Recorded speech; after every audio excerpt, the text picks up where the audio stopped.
because that wasn't great for me. That gave me real nightmares for a real long time. It was the full old-timey mustache. Like, it was curled back and opened. And I'm like, I'm not doing this. Not apologetic. Nonsense.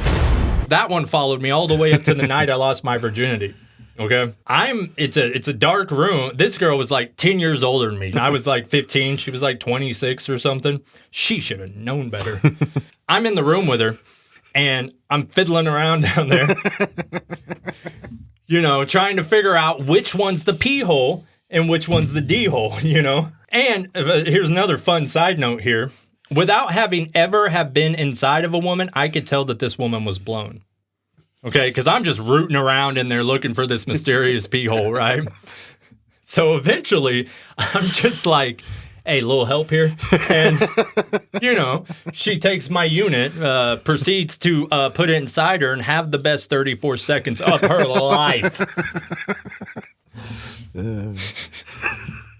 Bow, wow, wow, yippee-yo, yippee-yay. And that just kind of, it is funny things that, I don't know, I can't speak to every young man's journey, but for me, all of the weird, awkward sexual stuff that you were told or you thought you knew was true, that winded up being just complete shenanigans, just absolutely bananas.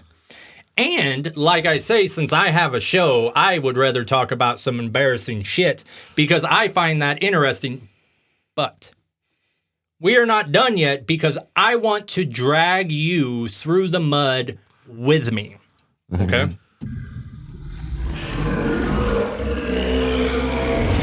Sound like a freaking lawnmower. What the fuck was that? This is monster roar. I don't know. I just put stuff on this board. I want to drag you through the mud with me. So as long as I've known you, which is a long, long time, I've never known the story of the first time a woman made the bad decision and let you have sex with her. So, if you will take some of the embarrassment off of me, lift the weight off of my shoulders, and tell us a little bit about how that went down with your first penetrative box. Beatbox, right? You beat the box. Yeah, it kind of works. Ha! Well, my first time, it wasn't really that exciting or I don't imagine it was. Well, it happened at her mom's house, bedroom late at night. Your mom's house. Yeah. I do have an embarrassing story. It's not from my first time. I would rather hear that. Yeah? Okay, Yeah. let's go with that. Let's go with that. All right. How old were you? Paint us a picture, Tommy boy. It was probably about 10 years ago, maybe. 10 years You were tops. a full-grown man. Yeah. Okay, this is good. That's a hot seller. That's what they are. So, all right, it's middle of the day, and me and the girls I was with at the time going at it. All right. full sex or just like making out. No, well, it's like I'm beating it up. Beating it up. And then we get done. I hear pounding on my door. I got to open up in shorts, sweaty. It's the fucking police. Can I help you? It's a female cop, too, at that. Okay.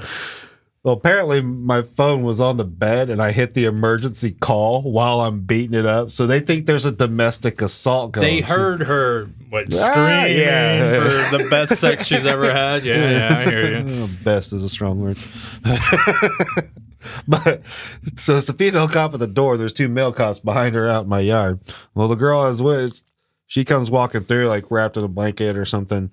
And the cop's trying to talk to her, like, ma'am, are you okay? And she popped off with some smart ass. I was like, well, he beat something up. Like, I can't remember exactly what she said. And the two cops, the male cops that are in the yard heard it, and they just start busting up laughing because they realize what the situation is now.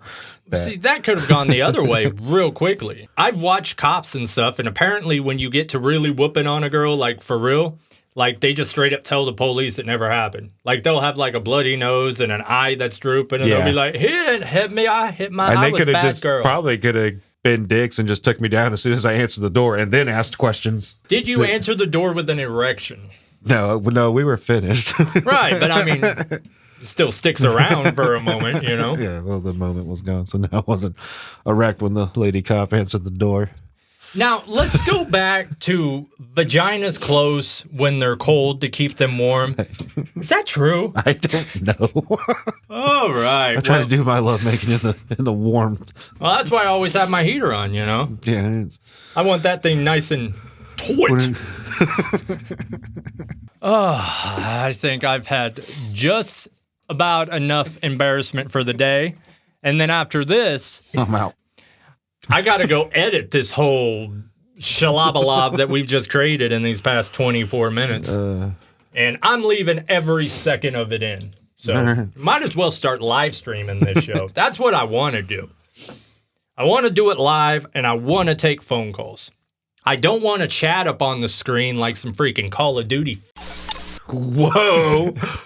I want Canceled. people to be able to call in, and I could be like, caller number 1, Jimmy from South Carolina, you're on the air. And he says something, I'm like, fuck you, Jimmy. And then I hit a sound effect and hang up on him. You know what I mean? That's what I want to do. So maybe all of our fan will watch it. Hey, she has stuck with us through thick and thin.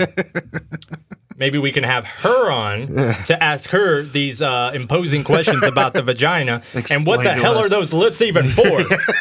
I honestly don't know the answer for that one. But yeah, I'll tell you, that first girl I was in, that was a freaking crater. I don't even think there was a sidewall to feel. I do remember, it was before I lost my virginity. I did finger this girl in the back of a car and remember I could...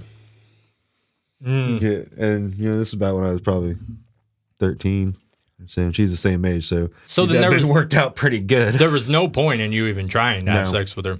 No. Real quick, I see we're about to run out of time, but But you were over here this night. This girl shows up I had never met. It was when I lived in the other place. I'll try to tell this quickly. She runs in and just starts like making out with me. It was you, little... the crazy guy, I don't want to say names, and some other dude. And then me and her immediately go in the back room. I got the lights on. I take her panties down, and I've never seen anything like this. like I've just been lucky, I guess, to get the good ones. But like, that's where I got that phrase from. It was the full old-timey mustache. Like it was curled back and opened. And I'm like, I'm not doing this. Like, you know what I mean? I didn't even touch it. And I'm like, well, you can just go ahead and, do your thing. We're done and here. She's like, I don't do that. So it was like, we're done. Yeah. And then if you remember, the little whatever guy, he wanted her. So whoever was driving in your crew winds up dropping him and her off somewhere. And then it turns out it was like her son's place. And he had to fight her children that night when they came home drunk with their buddies. Then she calls me the next day, and she's like, hey, I had a great time meeting you. And I'm like, do you fucking remember what happened last night? Because that wasn't great for me. That gave me real nightmares for a real long time. And I think we will end on that note. All right. Nonsense.